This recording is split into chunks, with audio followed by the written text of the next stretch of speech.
دوسری بات یہ سمجھیے کہ اللہ نے جب کوئی سورت نازل کی ہے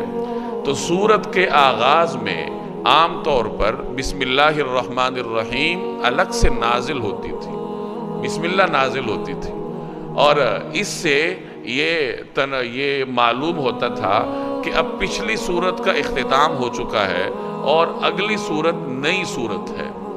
تو چونکہ جبریل نئی سورت کے ساتھ بسم اللہ بھی لے کر نازل ہوتے تھے، تو کاتبین وحی نے نبی کریم صلی اللہ علیہ وسلم کی تلقین کے مطابق سورتوں کے آغاز میں بسم اللہ الرحمن الرحیم بھی لکھی ہے، اور قرآن کریم کی سورہ برات کے علاوہ تمام سورتوں کے آغاز میں آپ کو بسم اللہ لکھی ہوئی نظر آتی ہے۔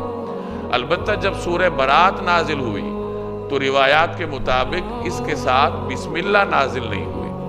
اور نبی کریم صلی اللہ علیہ وسلم سے بھی اس بارے میں کچھ منقول نہیں ہے کہ آپ صلی اللہ علیہ وسلم نے صحابہ کرام کو اس سورت کے شروع میں بسم اللہ لکھنے کا حکم دیا، اور اسی صورتحال کے ہوتے ہوئے جناب رسول اللہ صلی اللہ علیہ وسلم اس دنیا سے پردہ فرما گئے۔ جب حضرت عثمان رضی اللہ تعالی عنہ کے زمانے خلافت میں ان کے سامنے از سر نو قرآن کریم کو لکھنے کا مرحلہ آیا، یہ سوال آیا کہ قرآن کریم کو از سر نو لکھنا چاہیے، اس کی ترتیب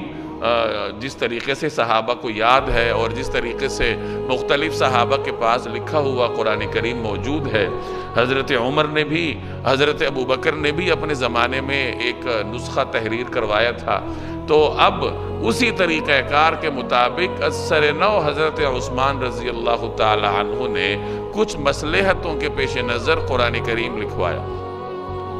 جیسے جیسے صورتیں حضور علیہ السلام نے تلقین فرمائی تھی کہ اس کو اس کے بعد رکھنا ہے، اسی طریقہ کار کے مطابق صورتوں کو لکھوایا گیا۔ جب سورہ برات کی باری آئی، اب اس سورت کی شروع میں بسم اللہ درج نہیں تھی، اور ایک سوال یہ بھی تھا کہ جب اس سورت کے شروع میں بسم اللہ نہیں ہے تو اس کا مطلب یہ ہے کہ یہ کسی سورت کا حصہ ہے، الگ سے سورت نہیں ہے۔ جب کسی سورت کا حصہ ہے تو کس سورت کا حصہ ہے؟ چونکہ اس حوالے سے نبی کریم صلی اللہ علیہ وسلم سے کوئی واضح ہدایت ان کے علم میں نہیں تھی، تو غور و فکر کے بعد اس سورت کو یعنی سورہ توبہ کو سورہ انفال کے بعد لکھا گیا، چونکہ اس کے مضامین سورہ انفال سے ملتے جلتے ہیں۔ سورہ انفال میں بھی اسلام کے قانون جنگ کا بیان ہے، اور اس صورت میں بھی اسلام کا قانون جنگ اور قانون صلح بیان ہوا ہے، تو چونکہ ان دونوں صورتوں کے مضامین ایک جیسے ہیں تو مناسب یہ سمجھا گیا کہ سورہ توبہ کو سورہ انفال کے بعد لکھوایا جائے، اور درمیان میں بسم اللہ نہیں لکھی گئی، کہ چونکہ اس سورت کو اسی سورت کے تکملے اور تتمے کے طور پر لکھوایا گیا، اس وجہ سے درمیان میں بسم اللہ نہیں لکھی گئی۔ لیکن بہرحال چونکہ ایک شبہ یہ تھا کہ یہ سورت کہیں مستقل سورت نہ ہو اور دیگر سورتوں کی طرح تسلسل سے یہ دونوں صورتیں ایک سورت کے طور پر نازل نہیں ہوئی تھی، تو فرق کے لیے درمیان میں تھوڑی سی جگہ چھوڑی جاتی ہے،